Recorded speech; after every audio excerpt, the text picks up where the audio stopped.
Mas vamos aqui com uma notícia internacional com o Américo Martins, porque, caminhando lá para o nosso outro cantinho do estúdio, porque entre as matérias mais lidas, nós temos a queda do avião do Cazaquistão, tanto que a terceira matéria mais lida aqui, ó. Aqui para a CNN, ex-coronel da FAB comenta a possível causa de queda de avião no Cazaquistão. Vamos com o Américo Martins para a gente conversar sobre isso.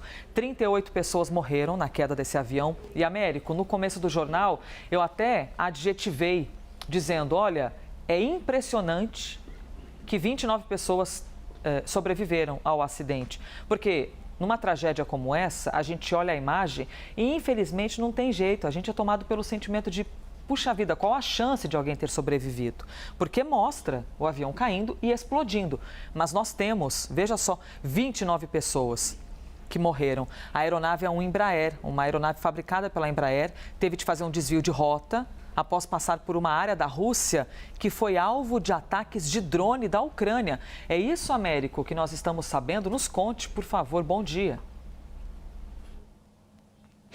Olá, Elisa. Muito bom dia a você. Bom dia a todo mundo que nos acompanha aqui no live.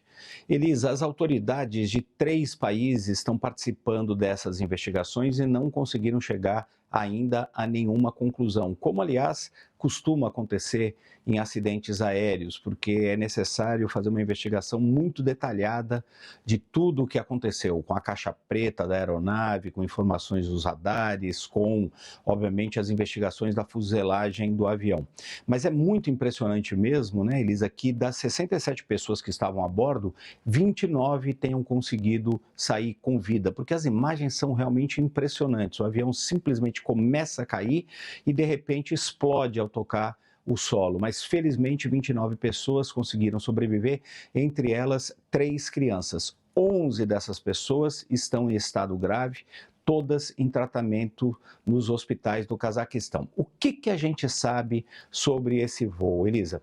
Era um voo da Azerbaijan Airlines que saiu da capital do Azerbaijão, Baku, para a cidade de Grozny, que é a capital da Chechênia, uma das repúblicas da Rússia, que inclusive há décadas atrás foi envolvida numa guerra muito sangrenta entre as tropas federais da Rússia e separatistas islâmicos da Chechênia. Hoje é uma região bastante controlada por Moscou e nós temos informações de que o avião que estava indo então de Baku para Grozny acabou tendo que fazer um desvio de rota, sobrevoou o Mar Cáspio e acabou caindo no Cazaquistão, um outro país ali da região onde ele nem deveria estar.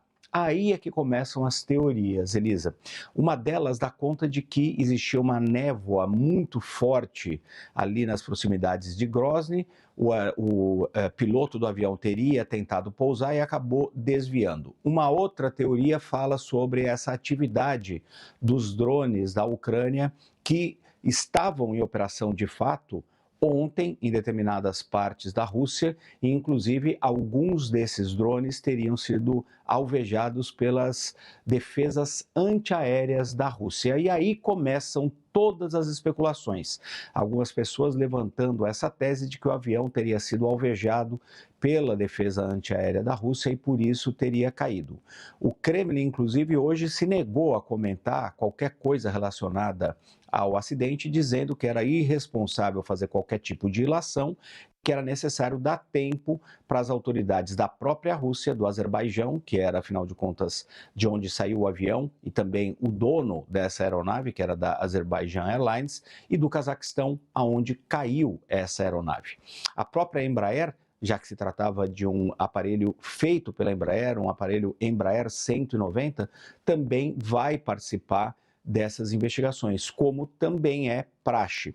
E existe ainda uma outra teoria, Elisa, de que o avião teria atropelado ali várias aves que estavam em migração perto ali da região no Cazaquistão. E isso acontece às vezes e, de fato, se o avião pega pelas turbinas ali um número muito grande de aves, pode acabar acontecendo algum acidente. As autoridades desses 3 países, Rússia, Cazaquistão e Azerbaijão, estão nesse processo de investigação e vão tentar informar o mais rapidamente possível o que de fato aconteceu, por que essa aeronave caiu.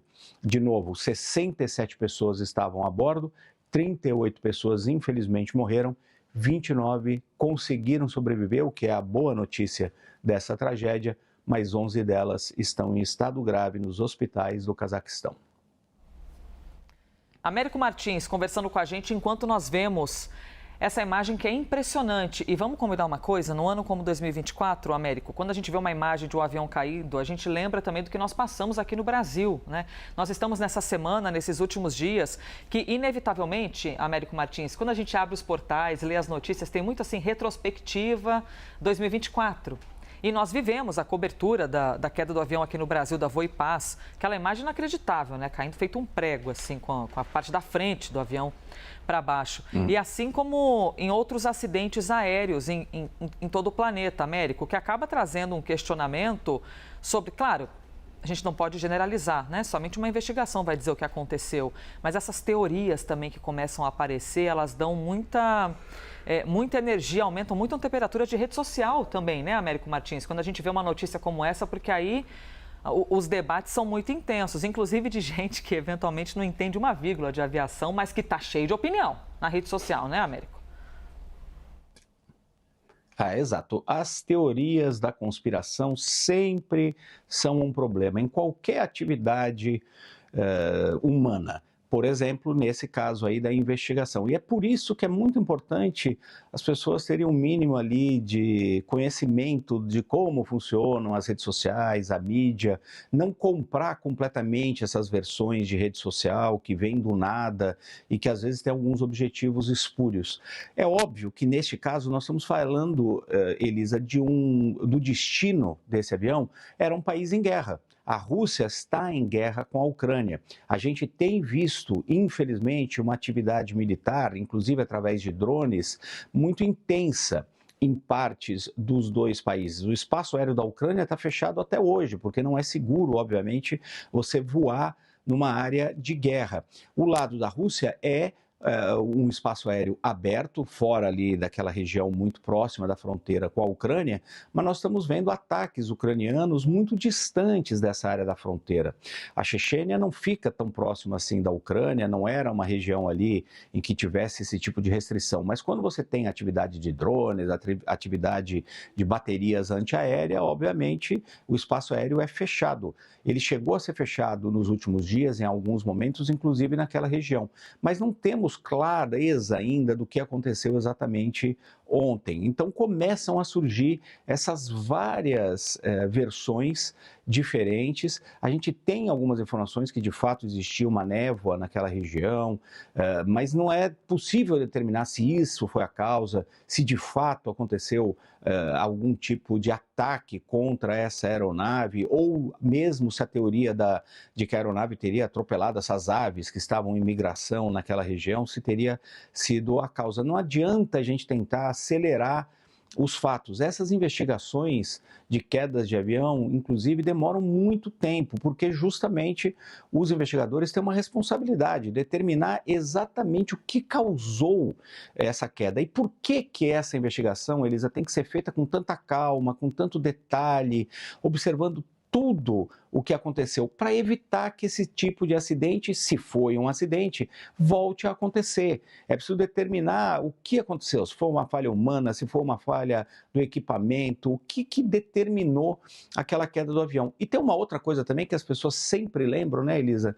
Que é muito difícil você ter uma queda originária de um ponto só, de um fator apenas. Seriam vários fatores, em alguns casos, que levariam à queda das aeronaves. Então, não adianta ficar se especulando neste momento sobre exatamente o que aconteceu. Claro, estamos falando de um país que está em guerra, a Rússia. Isso acaba por si só gerando parte aí dessas especulações, dessas teorias aí conspiratórias. Mas é muito importante as pessoas não comprarem pelo valor de face o que elas leem nas redes sociais, porque as investigações nesse caso ainda estão em andamento. Nós vamos saber o que aconteceu daqui a semanas, talvez meses.